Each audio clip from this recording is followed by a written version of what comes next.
UK Prime Minister Keir Starmer has told global leaders to keep the pressure on Russian President Vladimir Putin to back a ceasefire in Ukraine. According to Associated Press in his opening remarks Saturday to a virtual gathering of what he has termed the Coalition of the Willing, Starmer said Putin will, sooner or later, have to come to the table. The call is expected to delve into how countries can help Ukraine militarily and financially, as well as gauging support for any future possible peacekeeping mission. Good morning, colleagues. Can I just start by thanking you all for making time for this important meeting this morning. We've got a lot to discuss because since we last met in person in London just under 2 weeks ago, a lot has happened, particularly in the last week. So it's very important we catch up to move forward.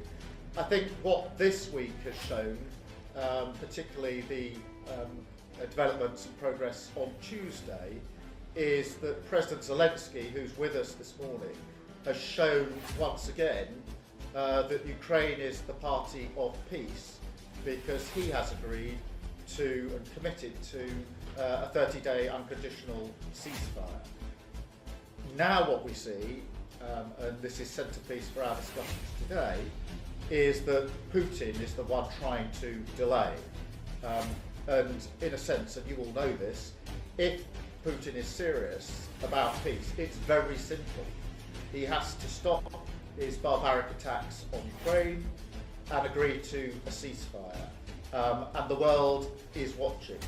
And my feeling is that sooner or later he's going to have to come to the table and engage in serious discussion. But, and this is a big but for us this morning in our meeting, we can't sit back and simply wait for that to happen. We have to keep pushing ahead, pushing forward, and preparing for peace, and a peace that will be secure and that will last. And I think that means strengthening Ukraine so they can defend themselves, and strengthening obviously in terms of military capability, in terms of funding, in terms of the provision of further support from all of us to Ukraine. Secondly, being prepared to defend any deal ourselves through a coalition of the willing. We've begun that process, and this morning we can take it forward. And then thirdly, and really importantly, given the developments of the last few days, to keep the pressure on Putin to come to the table. And I think collectively we've got a number of ways that we can do that. And so it's those three heads really that we're going to focus on in this meeting: strengthening Ukraine, being prepared to defend any deal ourselves through a coalition of the willing, and keeping that pressure on Russia at this crucial time. Spain's Defense Minister Margarita Robles received her Ukrainian counterpart Rustem Umerov in Madrid on Friday. According to Associated Press, Umerov was welcomed with a full honors tribute on his arrival to Spain's Defense Ministry, ahead of his meeting with Robles. He will also hold meetings with 6 Spanish arms production companies. During a news conference, Robles expressed her support for Ukraine and said, in reference to the negotiations for a ceasefire with Russia, that the ball is in Russia's court. The responsibility has always been Russia's, but at this moment they have made a proposal supported by the United States and they are waiting for what Russia says, she added. Umerov expressed thanks for the support that Spain had given Ukraine over the last 3 years.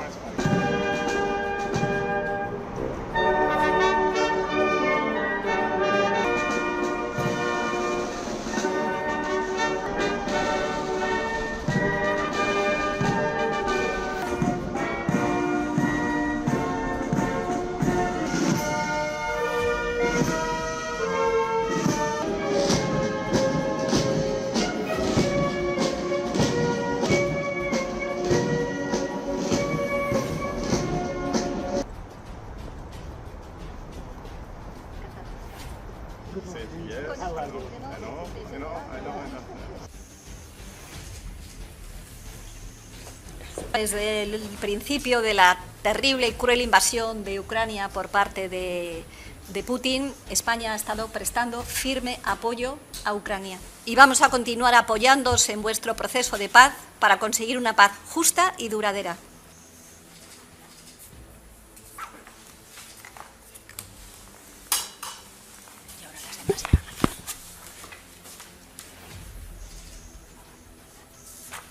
Visto al ministro Umerov confiado y sobre todo diciendo que la pelota está en el tejado de Rusia y que la responsabilidad en este momento es de Rusia. Siempre la responsabilidad ha sido de Rusia, pero en este momento ellos han hecho una propuesta apoyada por Estados Unidos y están un poco a la espera de lo que diga Rusia. Invertir en defensa no es invertir en una carrera armamentística, es invertir en la seguridad, en la paz y en la solidaridad también con esos países de Europa que viven muy amenazados por la situación de la presencia de Rusia y de lo que está haciendo Rusia en Ucrania y en otros muchos países.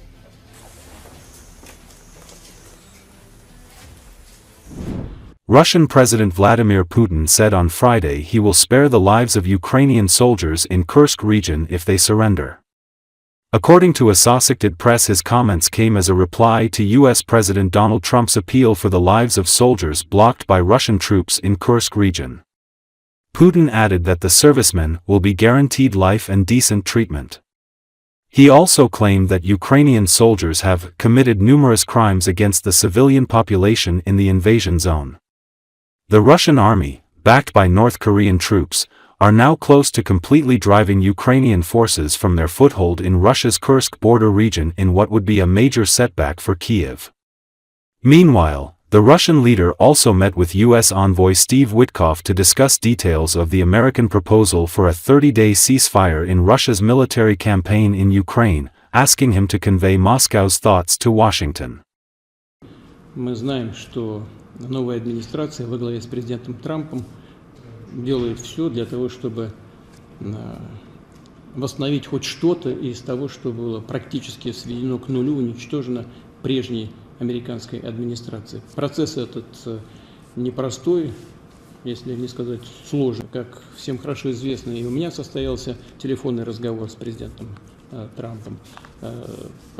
Состоялись первые контакты нашего министра иностранных дел со своим американским коллегой, и помощник президента России Ушаков встречался со своими визави. Так что в целом ситуация как бы начинает двигаться. Посмотрим, что из этого получится. Мы сегодня этой темой и позанимаемся. Прежде чем начать работу, хотел бы сказать, что мы ознакомились с сегодняшним обращением президента США господина Трампа пощадить жизни военнослужащих украинской армии, части которой заблокированы российскими войсками в зоне вторжения ВСУ в Курскую область. В этой связи обращаем внимание, что украинские боевики совершили в зоне вторжения многочисленные преступления против гражданского населения. Эти деяния, как я уже говорил, квалифицируются Генеральной прокуратурой Российской Федерации как терроризм. Вместе с тем, мы с пониманием относимся к призыву президента Трампа руководствоваться в отношении этих военнослужащих соображениями гуманитарного характера. В этой связи подчеркну, что в случае сложения оружия и сдачи в плен им будет гарантирована жизнь и достойное обращение в соответствии с нормами международного права и законами Российской Федерации. Для эффективной реализации призыва президента США необходим соответствующий приказ военно-политического руководства Украины своим воинским подразделениям сложить оружие и сдаться в плен.